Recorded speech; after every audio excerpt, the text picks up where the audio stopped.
Assalamualaikum warahmatullahi wabarakatuh. A'udzubillahi minasyaitonirrajim. Bismillahirrahmanirrahim. Wassalatu wassalamu ala asrofil anbiya'i wal mursalin sayyidina wa maulana Muhammadin wa ala alihi washabbihi ajmain. Rabbi ishrah li sadri wa yassir li amri wahlul 'uqdatam min lisani yafqahu qawli, amma ba'du. Yang saya hormati dan saya takdimi dan selalu saya harapkan barokah doanya, yakni Romo Kiai Haji Ahmad Musa Kisah selaku pengasuh dan pendiri Pondok Pesantren Al-Qadir 1 Jember, yang saya hormati, dan Bapak Rektor Universitas Kiai Haji Ahmad Musa Kisah, yakni Bapak Dr. Asmat Hanisi SPD IMM, dan yang saya hormati dosen pengampu mata kuliah ilmu kalam, yakni Bapak Fikri Faril MPD. Baiklah, perkenalkan, nama saya Amalian Rahmah dengan NIM 250964800. Baiklah, hari ini saya akan memaparkan materi tentang ilmu kalam, tentang perbandingan antar aliran, yaitu masalah kehendak mutlak Tuhan merupakan bidang kajian penting dalam ilmu kalam. Kedua masalah ini berkaitan erat dengan paham Jabariyah dan Qadariyah. Paham Jabariyah menempatkan segala maujud ini termasuk di dalamnya perbuatan manusia dalam ketentuan Tuhan secara mutlak. Oleh sebab itu, paham ini mengacu pada sikap fatalistik dan predestination. Sedangkan paham Qadariyah lebih menitik beratkan perhatiannya pada kehendak mutlak manusia ketimbang kemutlakan kekuasaan Tuhan. Menurut paham ini, kekuasaan Tuhan tidak mutlak semutlak-mutlaknya karena manusia mempunyai sifat, potensi, dan kapasitas untuk melakukan kehendak dan perbuatannya. Lalu pangkal persoalan kehendak mutlak dan keadaan Tuhan adalah keberadaan Tuhan sebagai pencipta alam semesta, sebagai Tuhan pencipta alam.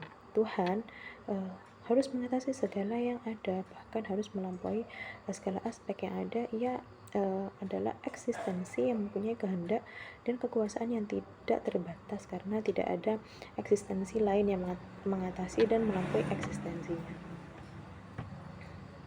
Lalu konsep kehendak mutlak Tuhan menurut pandangan aliran teologi klasik. Dalam teologi klasik, menurut kehendak mutlak Tuhan, irodah mutlaqah menjadi perdebatan utama yang membedakan pandangan kaum rasionalisme dan tradisionalis.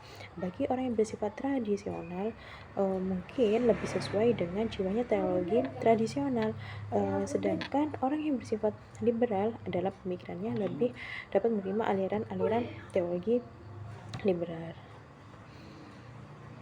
Lalu kehendak mutlak Tuhan menurut aliran-aliran kaum Mu'tazilah, itu dalam pandangan Mu'tazilah, kekuasaan dan kehendak Tuhan berlaku dalam jauh hukum yang tersebar di tengah alam semesta. Maka kehendak mutlak dibatasi oleh hukum alam atau sunatullah yang tidak mengalami perubahan. Sedangkan kaum Asy'ariyah itu berpendapat bahwa mereka percaya pada kemutlakan Tuhan, sehingga berpendapat bahwa perubahan-perubahan Tuhan tidak mempunyai tujuan. Sebab yang mendorong Tuhan untuk berbuat sesuatu semata-mata karena kekuasaan dan kehendak mutlaknya, bukan karena kepentingan manusia atau tujuan lain. Pada aliran Asy'ariyah ini berpijak pada paham Jabariyah, penggunaan akal yang tidak begitu besar. Maka Asy'ariyah berpendapat bahwa Tuhan mempunyai kehendak mutlak. Kehendak Tuhan baik berupa hidayah atau kesesatan. Lalu kesiksaan, kenikmatan, kesesaraan bagi pahala yang bagi yang taat, dan siksa yang bagi yang berbuat maksiat. Perbuatan salah mengutus Rasul dan pengukuhannya dengan mukjizat, semuanya itu berasal dari ketentuan Tuhan. Dialah yang menentukannya. Jika dikehendakinya, ia akan terjadi. Jika tidak Tuhan tidak berkehendak, ya tidak terjadi. Lalu menurut kaum Maturidiyah, Tuhan memiliki kekuasaan yang mutlak, namun kemutlakannya tidak semutlak paham yang dianut oleh paham Asy'ariyah. Inti paham Maturidiyah itu, Tuhan tak mungkin melanggar janjinya kepada orang yang berbuat baik dan menghukum orang yang berbuat jahat. Pendapat ini menunjukkan bahwa kekuasaan Tuhan tidak mutlak sepenuhnya sebagaimana pendapat Asy'ariyah, sebab masih terkandung adanya kewajiban untuk menepati janji. Lalu konsep perbuatan manusia dan tanggung jawab dari sudut pandang teologi klasik. Perbuatan manusia ada tentu dari eksistensi keadaan manusia itu sendiri, karena mereka ketika melakukan perbuatan dan pekerjaan, maka berarti dia melakukan eksistensi dalam hidupnya. Adapun perbuatan manusia adalah susunan dari buah kata, yaitu perbuatan dari dan manusia. Perbuatan itu seperti perilaku yang dilakukan oleh manusia, tindakan yang mengarah kepada suatu tujuan yang ingin dicapai. Dalam pandangan Islam, secara jelas bahwa sungguhnya manusia mempunyai kemerdekaan pada perbuatannya sendiri dan mempunyai ikhtiar dalam kehidupannya. Manusia berbuat baik dan buruk itu dapat memilih atau meninggalkannya untuk menentukan mendapatkan pahala atau mendapatkan siksa. Itulah sifat kemerdekaan manusia dalam takdir Allah. Dan apapun manusia memilih perbuatan berdasarkan jalannya sendiri, bisa menolak dengan kemampuannya sendiri, pada hal baik ataupun hal buruk, walaupun itu hasil dari pekerjaan, itu adalah takdir Tuhan. Karena bagaimanapun Allah mentakdirkan segala sesuatu berdasarkan jalannya. Manusia mempunyai karakter baik, maka ia cenderung untuk melakukan kebaikan. Akan tetapi ia melakukan kebaikan itu pun memilih dari pada yang buruk, walaupun terkadang melakukan keburukan atau sebaliknya. Di sini peran ikhtiar manusia dan takdir Tuhan. Lalu pandangan mengenai keadilan Tuhan dalam perspektif berbagai aliran kalam. Secara bahasa, kata adil itu berasal dari al-adl, yang berarti tidak berat sebelah, tidak memihak atau menyampaikan yang satu dengan yang lain. Dalam Al-Quran mengungkapkan konsep keadilan itu melalui sejumlah istilah, diantaranya al-adl, al-qis, dan al-mizan, serta melakukan penegasan penolakan terhadap kezaliman, meskipun keadilan tidak selalu dipahami sebagai kebalikan langsung dari kezaliman. Istilah al-adl secara fleksikal mengandung makna kesetaraan yang mengandaikan keberadaan lebih dari satu pihak, karena persamaan tidak mungkin terwujud apabila terjadi hanya melibatkan satu pihak. Nah, secara terminologis, adil itu mempersamakan sesuatu dengan yang lain, baik dari segi nilai maupun dari segi ukuran, sehingga sesuatu itu menjadi tidak berat sebelah. Adil juga berarti berpihak atau berpegang pada kebenaran. Dalam Al-Quran, konsep ini diungkapkan melalui berbagai istilah yang kaya makna, seperti al-adl, al-qis, al-mizan, al-hukum. Keragaman istilah ini menunjukkan kekuasaan perspektif Al-Quran dalam memandang keadilan, baik dalam aspek moral, hukum, maupun sosial. Salah satu penegasan fundamental mengenai prinsip ini tertuang pada Quran surat An-Nahl ayat 90, yang memerintahkan manusia untuk berlaku adil dan berbuat kebaikan, serta melarang perbuatan keji dan kemungkaran.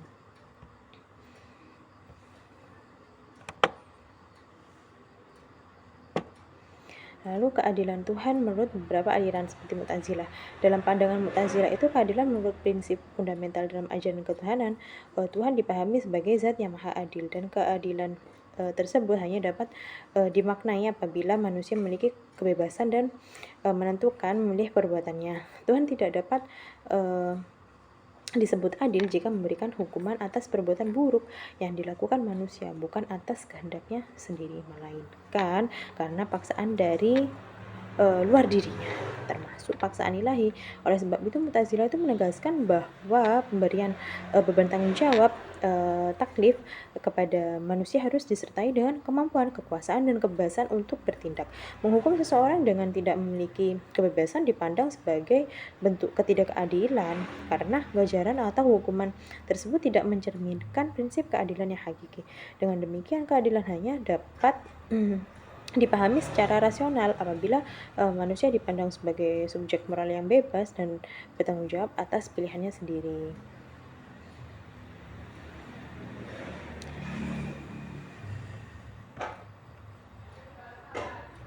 Lalu menurut Asy'ariyah itu dalam pandangan Asy'ariyah keadilan itu dipahami sebagai menempatkan sesuatu pada posisi yang tepat, sedangkan ketidakadilan dipahami sebagai kebalikannya. Secara dalam teologi Asy'ariyah itu Allah Subhanahu wa taala dipahami sebagai zat yang memiliki kekuasaan dan kehendak mutlak tanpa batas. Oleh karena itu, tidak layak baginya disifatkan tidak adil dan dinisbatkan melakukan perbuatan yang buruk, karena seluruh tindakannya bersumber dari kehendak Allah dan tidak dibatasi oleh siapapun.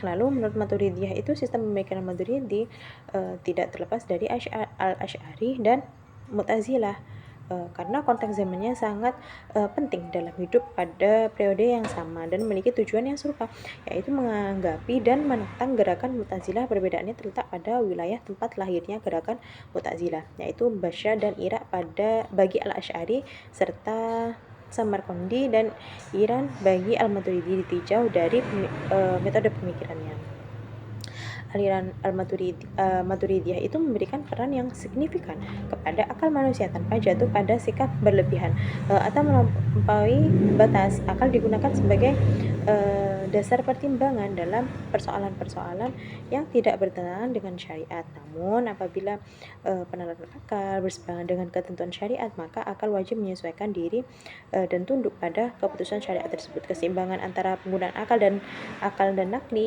inilah yang kemungkinan Maturidiyah menegaskan posisinya sebagai Ahlus Sunnah wal Jamaah. Al-Maturidi ini menolak konsep al-manzilah baina al-manzilatain yang dikembangkan oleh Mu'tazilah, yaitu posisi antara mukmin dan kafir bagi pelaku dosa besar. Namun demikian, ia juga tidak secara tegas menerima pandangan Asy'ari dalam persoalan ini. Sikap ini melahirkan pandangan tersendiri yang menunjukkan posisi Al-Maturidi berada di antara kedua argumen tersebut. Jadi kesimpulannya, kehendak Tuhan menjadi sebab utama bagi seluruh eksistensi. Perbuatan Tuhan merupakan aktualisasi langsung dari kehendaknya tanpa ada penghalang. Hubungan sifat keduanya bersifat niscaya, apa yang dikehendaki Tuhan pasti terjadi.